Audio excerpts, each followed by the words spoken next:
یہ بھائی نے کویسچن کیا کہ بہن نے فرمایا کہ ایک فیملی ہے یو ایس اے میں، وہ غیر مسلم کے ہوٹلز میں جا کر اور ایسا کوئی گوشت جس کے بارے میں کنفرم پتہ ہے کہ یہ مشینی ذبیحہ سے یہ جانور ذبح ہوا ہے، اسے وہ کھا لیتے ہیں بسم اللہ الرحمن الرحیم پڑھ کر، کیا حکم شرع ہوگا؟ دیکھیں، یاد رکھیے کہ اگر غیر مسلم کہتا ہے کہ یہ گوشت چاہے حلال ہے طیب ہے، اس کے قول کا اعتبار نہیں ہوگا اور وہ حرام رہے گا۔ اسی طریقے سے اگر غیر مسلم کو ذبح کرتا ہے اور غیر مسلم سے مراد کتابی نہ ہو، عیسائی اور یہودی، اور وہ بسم اللہ الرحمن الرحیم پڑھے بغیر اس کو ذبح کرے گا،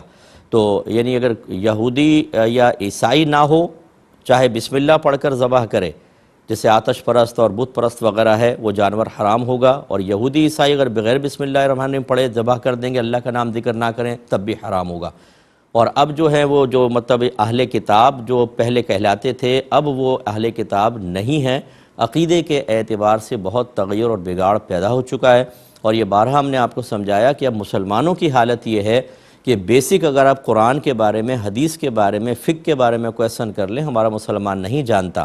حالانکہ ہمارا مذہب کامل، اسلام بالکل مکمل تعلیمات فراہم کرتا ہے، قرآن موجود ہے، نبی کریم صلی اللہ علیہ وسلم کی احادیث کا جمع کا اہتمام کیا گیا، ذخیرہ حدیث بھی موجود، تب ہمارے علم کا عالم یہ ہے۔ اور دیگر مذاہب کے جہاں پر نبی کی تعلیمی محفوظ نہیں ہے، کتابوں میں تغیر اور تصرف کر لیا گیا، تو ان کے ایمانیات کا عالم کیا ہوگا؟ تو اس لیے یہ ذبیحہ بہرحال ناجائز کہلائے گا، یہ گوشت بالکل کھانا حرام ہوگا۔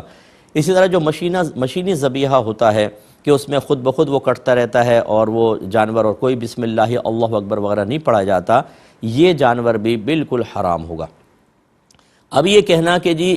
ہم تو بسم اللہ پڑھ کے کھا لیتے ہیں، تو کیا بسم اللہ پڑھنے سے اللہ تبارک و تعالیٰ کے حرام کردہ کو آپ حلال سمجھتے ہیں کہ ہو جائے گا؟ اگر معاذ اللہ ثم معاذ اللہ ایسا ہی ہو، تو اگر کوئی بسم اللہ پڑھ کے شراب پی لے تو کیا وہ طیب حلال ہو جائے گی؟ بسم اللہ پڑھ کر سود لے لے، بسم اللہ پڑھ کر رشوت لے لے؟ بلکہ یاد رکھیں کہ علماء نے فرمایا کہ جو حرام قطعی پر بسم اللہ پڑھے گا وہ تو دائرہ اسلام سے خارج ہو جائے گا۔ حرام قطعی پر یعنی وہ حرام شے کہ جس کا حرام ہونا قرآن پاک کی بالکل واضح آیت سے ثابت ہو۔ یہ گوشت کے بارے میں نہیں کہہ رہا ہوں کیونکہ یہ حرام قطعی نہیں ہے،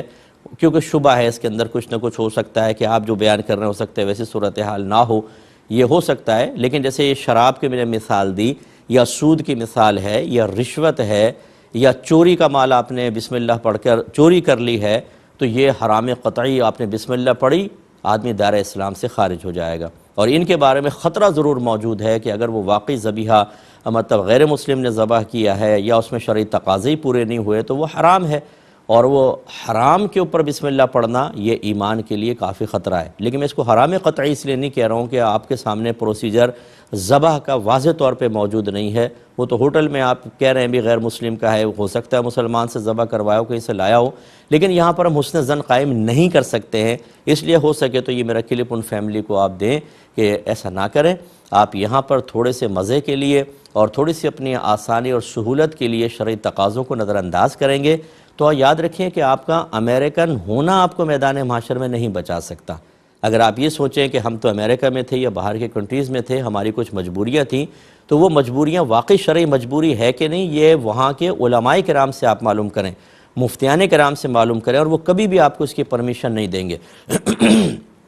اگر ہر عام آدمی بھی اپنی مجبوریوں کو از خود اپنے ذہن سے شرعی مجبوری سمجھ کر اور شرعی رعایتیں حاصل کرنا شروع کر دے تو یاد رکھیں پھر تو ہر چیز حرام حلال ہو جائے گی، کیونکہ چور بھی اپنی کوئی شرعی مجبوری بیان کر رہا ہوتا ہے، کہتا ہے میں اپنے بچوں کو کہاں سے کھلاؤں، جاب نہیں مل رہی تو اس لیے میں چوری کر رہا ہوں، میں ڈاکہ مان رہا ہوں، میں موبائل چھین رہا ہوں، تو کیا ہم اس کا یہ عذر قبول کر لیں گے؟ تو اس لیے ایسا ہرگز نہ کریں، انہیں پیار محبت سے سمجھائیں، غلط فہمی میں مبتلا ہیں، اللہ تعالیٰ ان کو سمجھ عطا فرمائے۔